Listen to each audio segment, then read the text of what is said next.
It was 3 minutes past 3 in the morning when she opened her eyes and saw a shape so dark it seemed to swallow the night itself. For decades, across cities, rural towns, hospital wards, and late-night gas stations, strangers have woken to the same impossible sight. Ordinary people, a nurse finishing a midnight shift, a child on a sleeping bag in a friend's basement, a trucker half asleep on a rest stop bench. Their homes, their streets, their lives were the kind of ordinary you barely notice until the dark changed shape. The reports are unnervingly consistent. A presence at the edge of vision. A figure like a man but wrong, too thin, too tall, no face, or a face that seems to be a hole.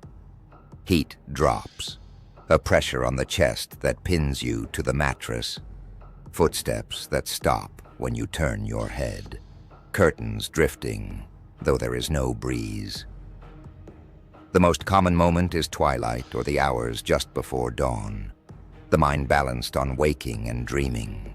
People describe an instinctive, ancient alarm, not random fear, something old and specific. One Nebraska family woke to the kitchen light, swinging with no current. A father filmed with his phone, and later, frame by frame, a smear of darkness crossed the doorway, as if a shadow had stepped clear of the wall. In London, a CCTV camera at a late-night shop recorded a figure glide across the pavement, absorbing the street lamp's glow like ink. In Mumbai, a mother told me her little boy began drawing the same tall man with no eyes after a single night of nightmares. These are not isolated tales. They are threaded across geography and generations, and authorities have answered in different ways. Police sometimes file reports, more often as strange disturbances. No forced entry, no fingerprints, no motive.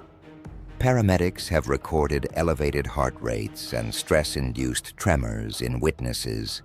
Priests and spiritual advisors have been called into living rooms and hospital wards to pray. Paranormal investigators bring thermal cameras and electromagnetic field meters. A handful of control room tapes show anomalies, a cold patch where instruments register a drop in temperature, a camera image that inexplicably fails to render the shape while human eyes report it clearly. Sleep clinics correlate many accounts with episodes of sleep paralysis and hypnagogic hallucinations, moments when the body wakes before the mind fully does. Scientists propose explanations that are sober and material. Hypnagogia can stitch vivid, terrifying imagery into a waking moment. Carbon monoxide and mold have been linked to hallucinations and panic. Infrasound and electromagnetic fields can produce feelings of unease and even visual artifacts. The internet and shared folklore provide a vocabulary, hat man, black man, shadow people, that helps shape what we see. Yet there are cases that stubbornly resist neat closure. Multiple witnesses in broad daylight, security footage that captures movement but not thermal signature, unexplained scratches on skin, a child's drawings perfectly mirroring an adult's description months apart.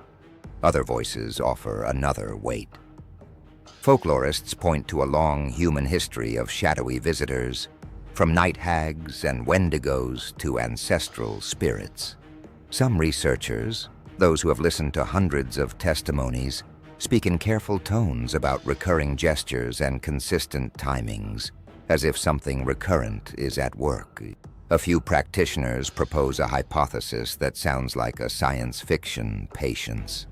Transient intrusions, brief crossings between layered realities where light and living tissue respond differently. Perhaps the truth folds across these explanations. Maybe the phenomenon is sometimes biological, sometimes environmental, Sometimes the echo of stories passed from one frightened mind to another. Maybe it is all of that, and more. Maybe the question is not whether it happened. Maybe the question is why so many of us, at unguarded hours, still find the dark answered by a shape that looks a little too much like a person and a little too unlike anything we can explain. The shadow lingers. We keep turning on the light,